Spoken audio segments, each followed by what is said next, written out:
Hey everyone, welcome back to Pine Hollow Auto Diagnostics. Today we have an out-of-state car, a 2006 Acura MDX, towed from Long Island in New York City, right by the coast. And guess what the problem is? The owner said that there was coastal flooding, water reached the running boards there. When we opened the door, water gushed in. He said he had 4 cars there, and he's like, I have to at least drive them out of the water to try to save them. So this thing started up, ran, he drove it out, and after driving for an hour, he said his cluster went out, power windows stopped working, radio, navigation, whole bunch of stuff. So he did a visual inspection. The water came in, the front doors there. When he opened the doors, it came in on the floor, and he said he found some green crusties in this connector, apparently. Keep in mind, this is salt water, the worst thing that can possibly happen.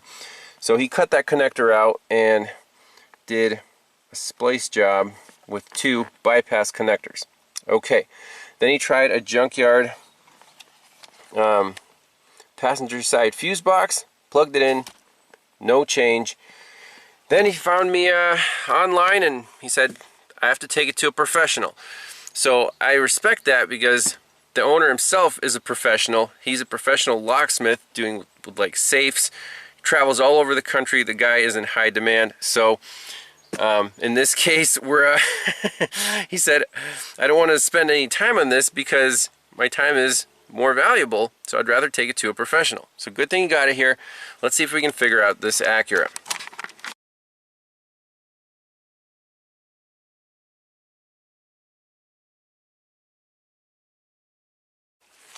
So he said the car's been actually sitting for the better part of a year. The battery was very depleted, and it's taking about a 5 amp charge. So I don't know if it's still good, but we have enough voltage to do our checks. He said the car starts up and runs and drives, but to get it out of park, he had to disconnect the transmission range sensor, which is kind of hard to see from up here, and then he plugged another one in, set it to neutral, so the shift interlock would release in the car. So you can put it in gear, but obviously it doesn't shift through the gears because the computer doesn't know what gear it's in. So let's get in here and I'll show you everything that doesn't work. Alright, so let's hop in. Put the key in. So you got the little dinger. Okay. So first thing I noticed, I turn the key to on. I hear the fuel pump run. Cluster, no warning lights at all. We still have the little dinger, like the key's not in the on position. So if I close the door, okay, the dinger turns off. Let's start it. We start it, absolutely nothing on the cluster, nothing on the nav, no windows. The locks do work. The sunroof here, no sunroof. So the car's like half dead. And you open the door, you still get the dinger. So what's the strategy here? I'm going directly for power distribution diagrams. Where does the cluster get its power? All the warning lights, the gauges and stuff. There has to be a power feed going to the cluster. Let's trace that, see where that goes. By the way, I did scan the car for codes, and everything's online. Engine, computer, automatic transmission says the range switch is messed up because it's unplugged and bypassed. ABS, airbags, seat weight sensor, immobilizer. So not too many modules here on this one, but this is not very helpful. We need to go to power distribution on all data. Let's look up some wiring diagrams. Okay, wiring diagram for the instrument cluster. So we have all our warning lights here, and you can see the power feed comes from fuse 9, 10 amp, driver's underside fuse and relay box, hot and on or start. So where does that fuse get its power from? So if you go back a few diagrams, here's the ignition switch. This is key. Hot and on or start, this is going to be this section right here, black and yellow wire, goes down to the driver's fuse box, and here's our fuse 9. So a whole bunch of fuses here, but let's check fuse 9 with the key on to see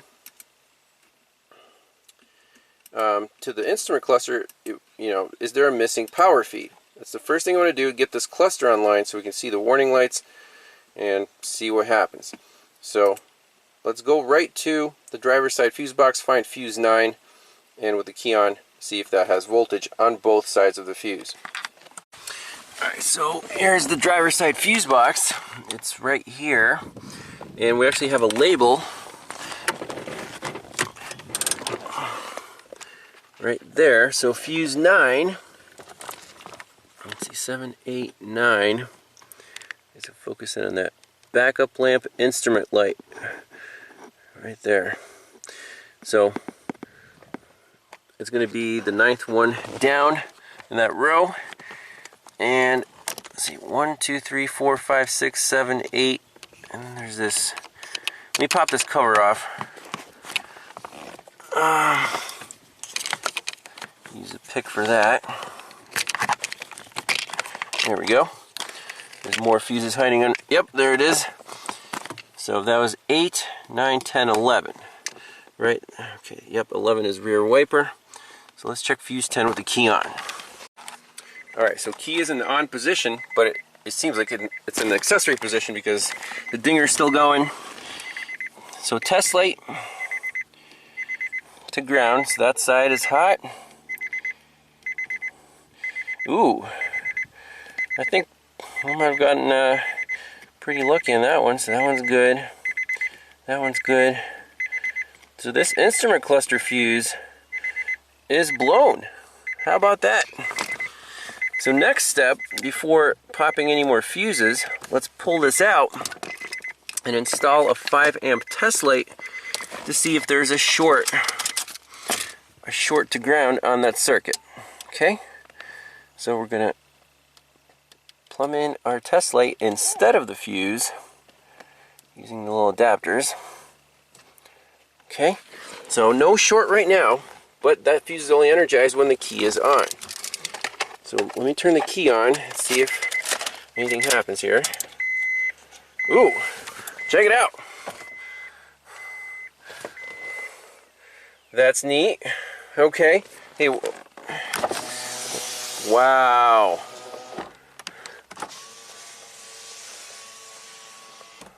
Sunroof? Yes.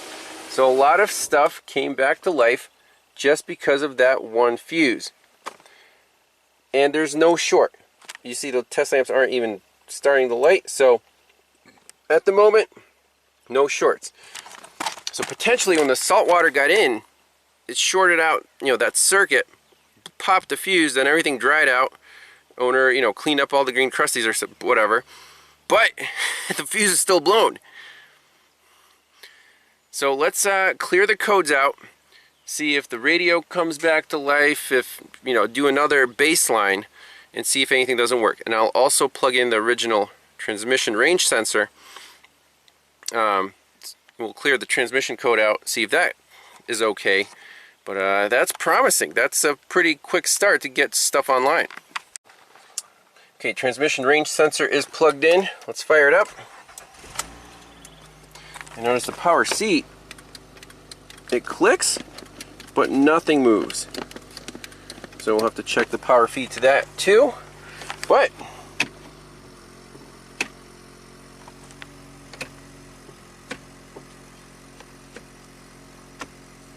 check engine lights on. Ooh, when you put it in reverse, stuff goes dead. Is there a short circuit? Okay, so the light lights dimly. So backup lights must also be on that 10 amp fuse. And since the backup lights draw some amperage, a few amps, that's causing a voltage drop in that fuse. That's why the cluster is dropping out. So nothing wrong there. Let's replace that fuse with a 10 amp fuse. and then figure out what else is wrong. Nav screen's still broken, power seats are still broken, and yeah, let's see what the check engine light's all about. Alright, so let's clear all the DTCs.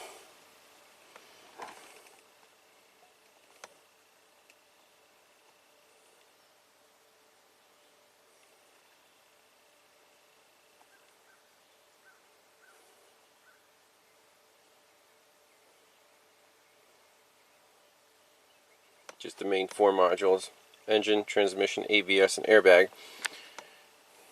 Okay, turn the key off, let it go to sleep.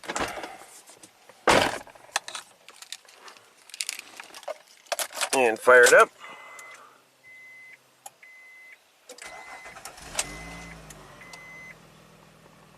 Alright, let's back out of here and do a smart scan those first few modules.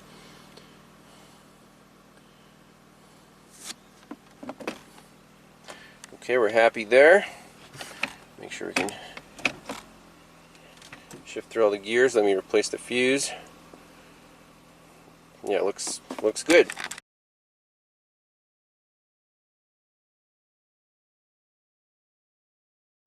Alright, next step, let's try to figure out these power seats. And I noticed the power mirrors don't work either. So, it has the memory option where you push the button and the mirrors and the seats all go to their program position. So let's look up a wiring diagram for that. And it looks like the key player here is the passenger's multiplex control unit. Okay, so there's a power mirror switch, there's a driver's seat power control unit, and there's position sensors. Okay. Driver's seat power control unit. There is the actual memory buttons, and they talk to the driver's power seat control unit. That could have gotten wet. Okay. But the mirrors should still work, I would think. They talk to the passenger's multiplex control unit. Right power mirror, left power mirror, passengers under dash, fuse, and relay box. So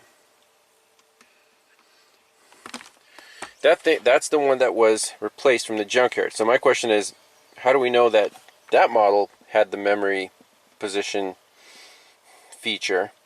What I want to do is plug in the old one. Let's just reinstall it on the vehicle, see if anything changes. Alright, so here's the original multiplex control unit fuse box. This is the replacement. I already see a difference. Fuse 3 and 5 are missing in here, and then fuse 6 is missing in here. I don't know where the cover is for. Let me try to find that and see what these fuses are.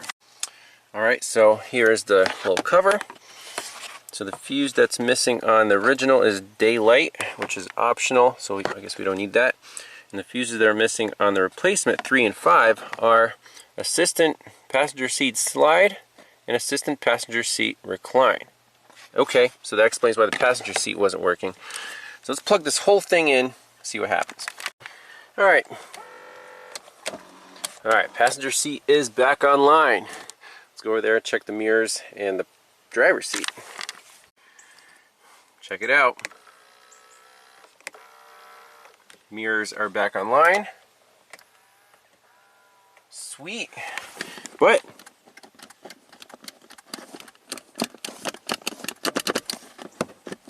dead in the water. So driver's seat is now the only seat that doesn't work, and also the screen is still dead. We could try putting in the code, see if that makes the screen come on. Okay, so the radio number is 11325. Don't steal this guy's radio.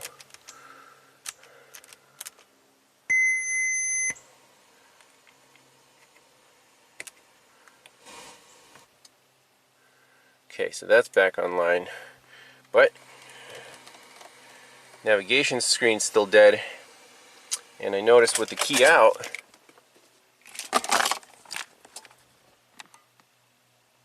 CD changer thing is making weird sounds. So I don't know if this navigation system is controlled with the CD. A couple more things left to do. So for the driver's seat, we can hear the controller clicking, but it's not doing anything. So let's check the powers, all the fuses to this driver's power seat control unit. Passengers under dash fuse relay box, fuse 4, 2, and 13 should be hot at all times. So let's check those with the test light. Alright, we've got our test light connected to battery ground. So fuse number 2 is this one right here. So that's hot. Boom. Oh man. Let's see, fuse 4. That's good.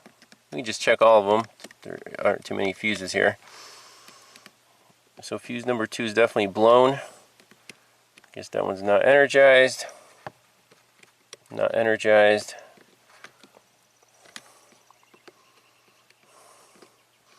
And where is 13? The 7.5 amp.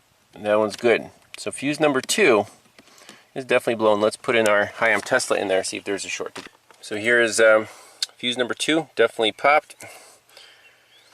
So we can take a spare from this box, but before we plug that in, let's put our 5 amp test light pair in that slot and see if the driver's seat comes back to life. So I guess the key does have to be at least in the accessory position or on position. Our test lights are not lighting up. We still have the same symptoms.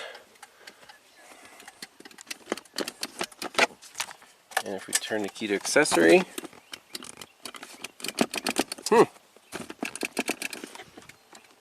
I'm actually surprised. Let's go exploring under the driver's seat. So this is the made in China, some kind of dealer installed disc changer. We already see some green crusties right there, and oh boy, that's going to be our problem. That's the main connector for this entire power seat assembly. Let's try to get to it, see if we can repair that. I'm sure that's the problem with the power seat. Oh boy, well, this connector looks like Hiroshima, like Alex would say on Northridge Fix. Disaster. You can see wires just snapping off. Yep, it's going to take some time to restore this. If only they made connectors sealed on the interior of a car. I guess they don't expect water to pool under the seat, but, or at least to suspend this on the seat or something, it would have survived, but it was down on the bottom like this. Then you're done. So, let's see if we can salvage this situation, bypass some wires. There's a huge hole blown through that connector right there, so doesn't look good.